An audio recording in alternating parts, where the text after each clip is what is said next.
This is what happens when a child genius flies too close to the sun. From 1986, this is Deadly Friend.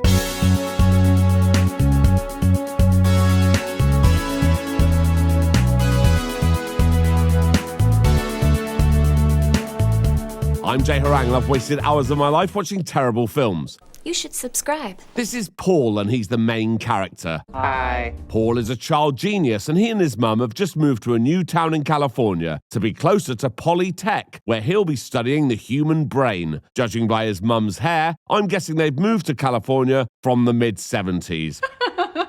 Paul has a robot called BB that he made himself. BB is pretty impressive. He can mow the lawn, move heavy objects, and crack combination locks. He even knows when it's time to plug himself in and recharge his batteries. Very impressive indeed. As you can imagine, seeing something like this knocking about in 1986 would be pretty shocking.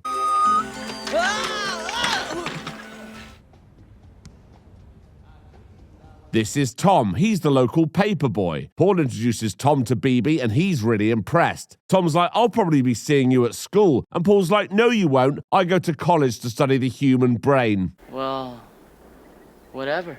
See you later. Later, when BB's mowing the lawn, he bumps into their next-door neighbor, Sam. Paul likes the look of Sam, so after quickly knocking one out over her in the garden shed, he introduces himself. Maybe I'll come over sometime. You can even come over now. Smooth. Paul notices a bruise on Sam's arm that she tries to hide, but it's obvious to him and BB, don't ask, that Sam's dad is knocking her about. She's like, shit, I better go. My dad doesn't like me leaving the house. The next day, Paul and BB are following Tom on his paper round, and Tom tells them all about the neighborhood. He tells Paul that Sam's dad is mental, but that he's nothing compared to his first customer, Elvira Parker. What is that? BB. You got that thing away from my gate. Yeah, Elvira doesn't want anyone coming into her front yard. That's why she has a padlock on her gate. BB can crack that lock in a minute. Really? Yeah, more on that later. Elvira's like, right, get away from my house or I'll blow your heads off. And they're like, okay then, bye. On their way home from delivering one paper, they bump into the local bully, Carl. What the hell is this? Look at this thing. Oh, Hey, don't get out of my face. It'll hurt you. Who, this garbage can? Paul's like, you better leave us alone or he'll squeeze tighter. And Carl's like, yeah, okay, fine. Yeah, not sure why BB talks like a gremlin, but he does. Later that night, Hi. Hi. Hi. Sam's dad's asleep, so she's brought round some cookies for Paul. He's like, wow, thanks, come up to my room. So that's happening. Sam doesn't seem at all put off by the poster of Einstein or the soldering iron and asks what's in the closet. Oh, it's just some stairs to the attic. But uh-oh, Sam's dad's woken up. It's all right. We were studying. You didn't say anything about going out. You were sleeping. I didn't think you'd mind. He's like, well, I do mind. Now get back to the house. The next day at Polytech, Paul is doing a lecture about BB. We're pretty close approaching the way a normal human brain works. After that, Paul plays basketball with Tom, Sam, and BB. Paul is absolutely awful and throws like a girl, but he's still better than BB.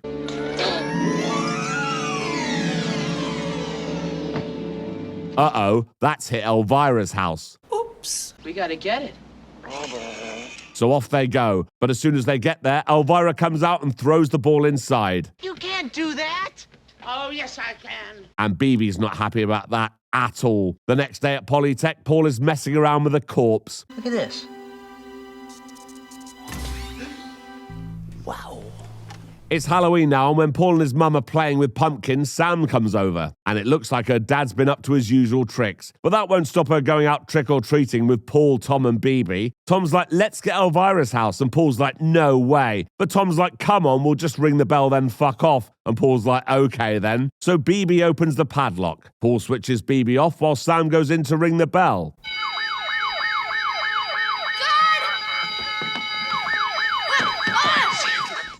They hear Elvira, so they hide behind this bush. When she comes out with a gun, BB wakes up. Get out of here. Get back.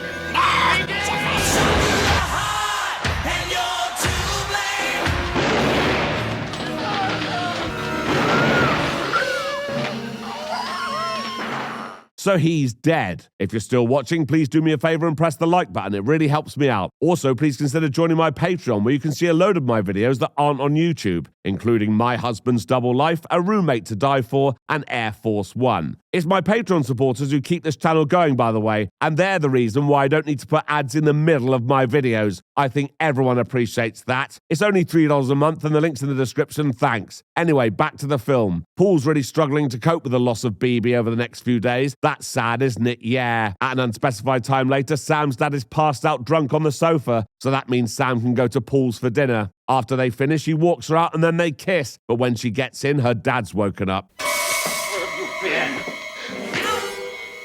You lying little bitch!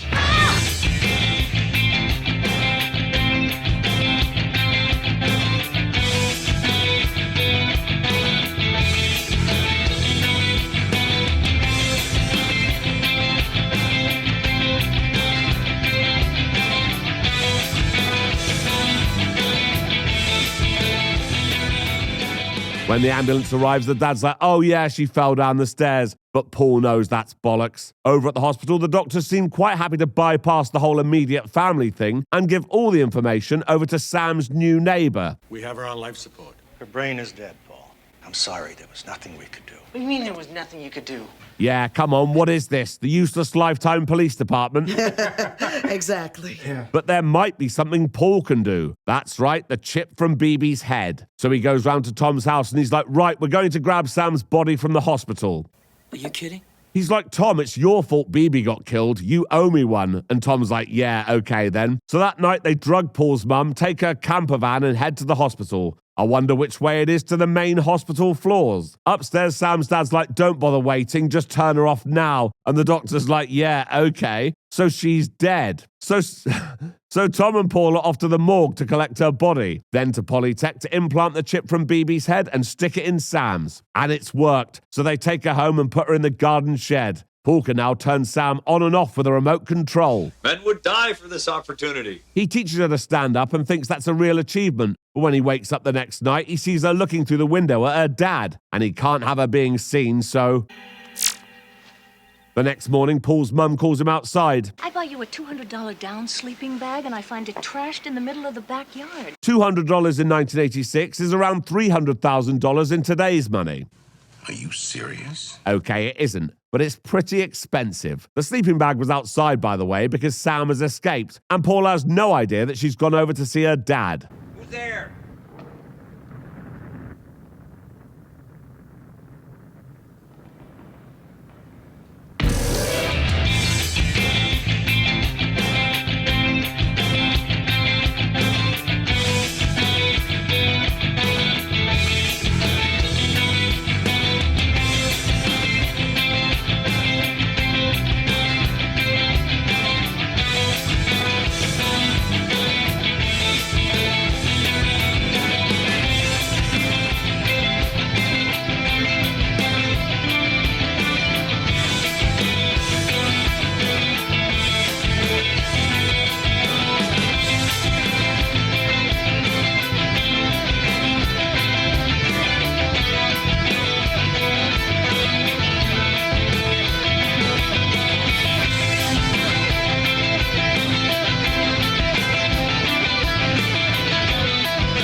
So he's dead.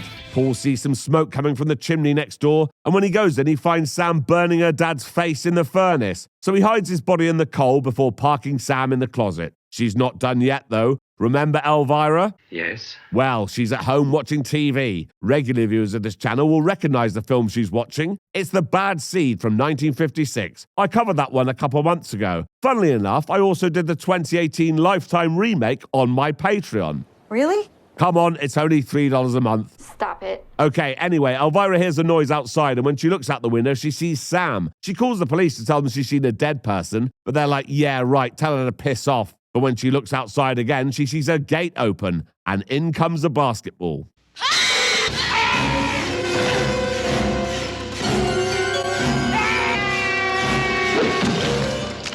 So she's dead. Paul wakes up to see Sam wandering about, so he puts her up in the attic. He then sees the police pull up outside Elvira's house, so goes out to see what's going on. Mrs. Parker, Said she saw Sam in her bedroom window. Heads all over the walls in there. Tom's like, right, fuck this. And the next day calls Paul to tell him he's going to have to tell the police. Paul's like, no, don't bother. And Tom's like, okay, fine. Part of the deal to get Paul to Polytech was that they would give his mum a job typing stuff. Okay. The next day, Dr. Johansson asked Paul's mum how he's been feeling, because he hasn't been in class for days. What? So she knows something's up, and when she gets home, she finds Paul and Tom arguing. Tom storms out saying he's calling the police, but...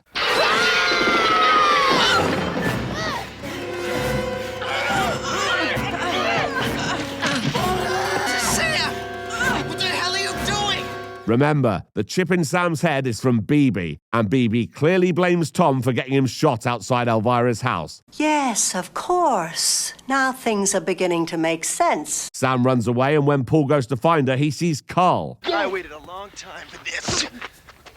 Where's your little friend now? Here she is. Sam?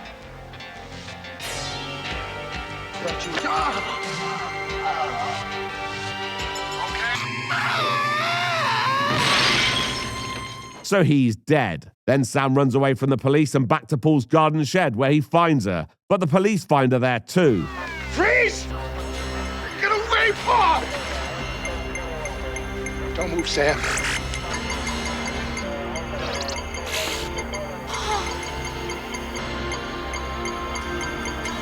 Stop! So she's dead. But Paul's not convinced, so he goes to the morgue to get her out.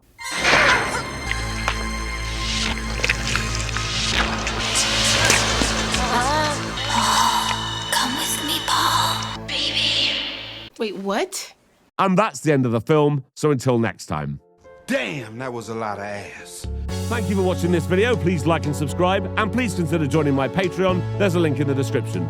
Thank you.